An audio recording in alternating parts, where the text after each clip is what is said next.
Buenas tardes a todos. Nosotras somos el grupo número 5 y las dos especies de las cuales vamos a hablar son Octopus, un cefalópodo, y Mytilus, un bivalvo. Algunas de las estructuras que participan en los diferentes subsistemas que hacen a la nutrición están presentes en ambas especies y cumplen la misma función.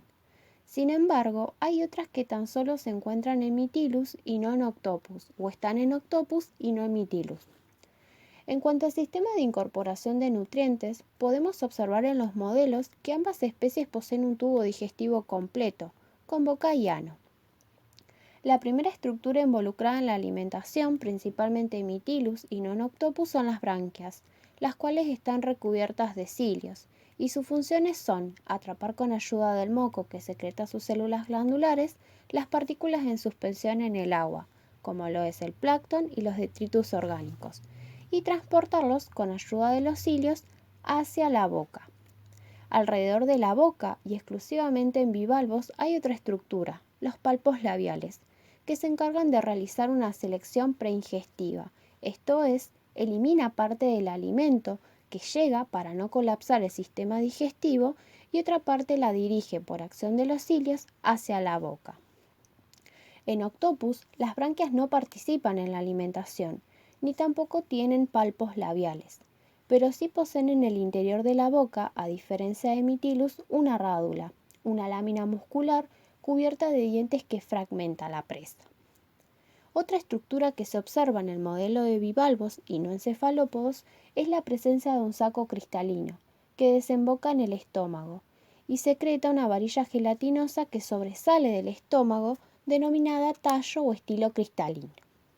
Esta varilla se mantiene girando por acción de los cilios, enrolla el moco y los alimentos, y tiran de él para que se mueva a lo largo del esófago hacia el estómago. También liberan enzimas, especialmente amilasas, que participan en la digestión. Tanto en Octopus como en Mytilus está presente el estómago y las glándulas o ciegos digestivos, que secretan enzimas y participan de la digestión. También encontramos un intestino que se encarga de la degradación y absorción de los nutrientes, y lo que no se absorbió es eliminado a través del ano. En cuanto al sistema de intercambio de gases, las estructuras que participan de ese intercambio, tanto en Mytilus como en Octopus, son las branquias. Pero es importante mencionar que los bivalvos también realizan el intercambio gaseoso a través de su manto y los cefalópodos a través de su tegumento, lo que les permite vivir en ambientes con baja concentración de oxígeno. Sistema de distribución y transporte de gases y nutrientes. El sistema circulatorio de los bivalvos es abierto.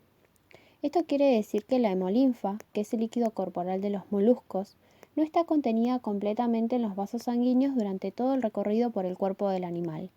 En cambio, en los cefalópodos, el sistema de distribución, que es lo que conocemos como circulatorio, es cerrado. La hemolinfa, en este caso, sí está contenida en los vasos durante todo el recorrido del animal. Sin embargo, a pesar de estas diferencias, ambas especies poseen un corazón, entre comillas, que en el bivalvo se sitúa en la cavidad pericárdica y están formados por dos aurículas y un ventrículo. También presentan una aorta anterior y vasos aferentes y eferentes. El corazón se encarga principalmente de recibir la hemolinfa oxigenada que proviene de las branquias por los vasos eferentes y de bombearla hacia los tejidos a través de la aorta anterior. En el caso de los bivalvos, el sistema circulatorio, al ser abierto, ¿qué es lo que pasa? La hemolinfa oxigenada, que va a viajar por la aorta, se va a volcar en una cavidad corporal llamada hemocele, que luego se va a distribuir hacia los tejidos. Las estructuras que participan en la excreción, tanto en bivalvos como en cefalópodos, son los metanefrios. Los metanefrios a veces los llamamos riñones, y como podemos observar en el modelo, están situados debajo de la cavidad pericárdica y tienen la forma de una larga U. La función principal de los metanefrios es filtrar los desechos de los fluidos corporales internos del cuerpo del animal, que más tarde van a ser excretados al exterior a través de un poro denominado nefrioporo. Sistema de control y regulación. El sistema nervioso de los bivalvos es reducido y descentralizado, es decir, que carecen de un encéfalo. y está formado por 3 pares de ganglios. Estos se encuentran separados entre sí y conectados por largos cordones nerviosos. El primer par de ganglios es el cerebro pleural, a los lados derecho e izquierdo del esófago. El nombre cerebro pleural se debe a que el ganglio cerebroide está fusionado con el ganglio pleural. De allí salen nervios a los palpos, al músculo aductor anterior y al manto. Estos controlan los órganos sensoriales, mientras que los pleurales la cavidad del manto. Un par de ganglios viscerales envían nervios al tubo digestivo, al corazón, branquias, manto y músculo aductor posterior.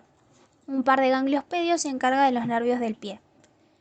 Debido a la doble función nerviosa y hormonal de los ganglios, se ha considerado apropiado denominar al sistema nervioso bivalvos como sistema neuroendocrino.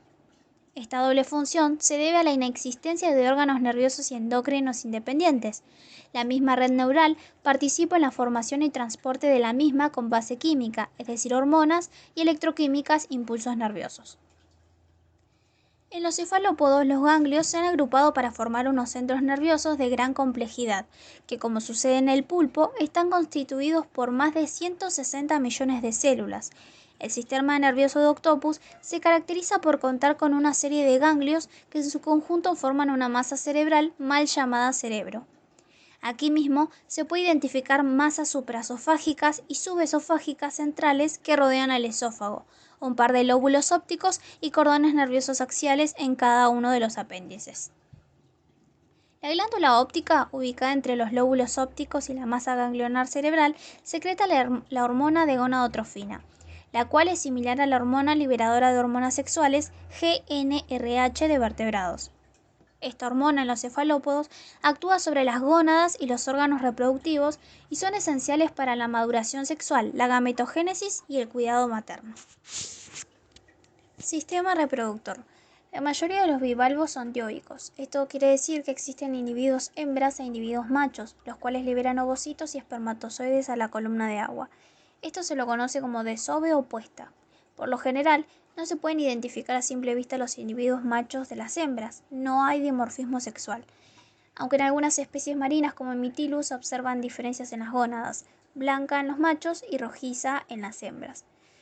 Poseen un par de gónadas que suelen ser grandes y se encargan principalmente de formar o producir gametas femeninas, los ovocitos, y gametas masculinas, los espermatozoides, a través de un proceso denominado gametogénesis. Estas gónadas en algunas especies están bien definidas, mientras que en otras como el Mytilus lo que ocurre es una invasión de células germinales en el manto. Luego de que se forman las gametas, estas se dirigen mediante un gonoducto y son liberadas a la columna de agua a través de un poro llamado poro genital. En el caso de cefalópodos, el sistema reproductor está representado por una gónada, testículo u ovario, y las vías genitales que desembocan en el gonadoporo situado en la cavidad paleal. En los machos se describe un conducto deferente contorneado con vesícula seminal. Los espermatozoides van empaquetados como espermatóforos que se guardan en la bolsa de Needham.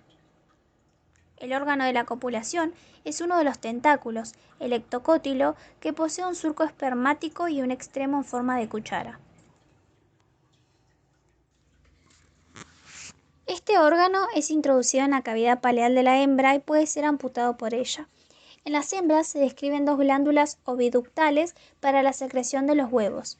En la cavidad paleal hay glándulas nidamentarias que complementan la envoltura de los huevos, los cuales pueden ser fecundados externamente al ser expulsados en conjunto con los espermatóforos que se disgregan lentamente.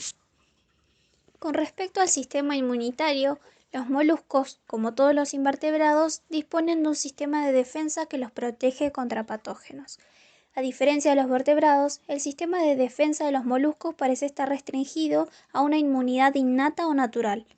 Al igual que todos los animales, el sistema inmune de los moluscos está presente principalmente en la hemolinfa, constituido de células circulantes o hemocitos. En el sistema circulatorio de invertebrados se detecta una gran variedad de tipos de células sanguíneas, las cuales aparentemente desempeñan funciones variadas como son transporte, almacenamiento, reparación de heridas y pigmentación, así como defensa del organismo. De acuerdo con su papel biológico, poseen especializaciones estructurales, bioquímicas y de comportamiento. Como estructura compleja, seleccionamos las branquias que presentan los bivalvos, la cual clasificamos, como se puede apreciar en este modelo, dentro de los niveles de organización como órgano. Sabemos que este órgano participa tanto en los procesos de alimentación como en el del intercambio de gases. En este caso, vamos a enfocarnos únicamente en este último.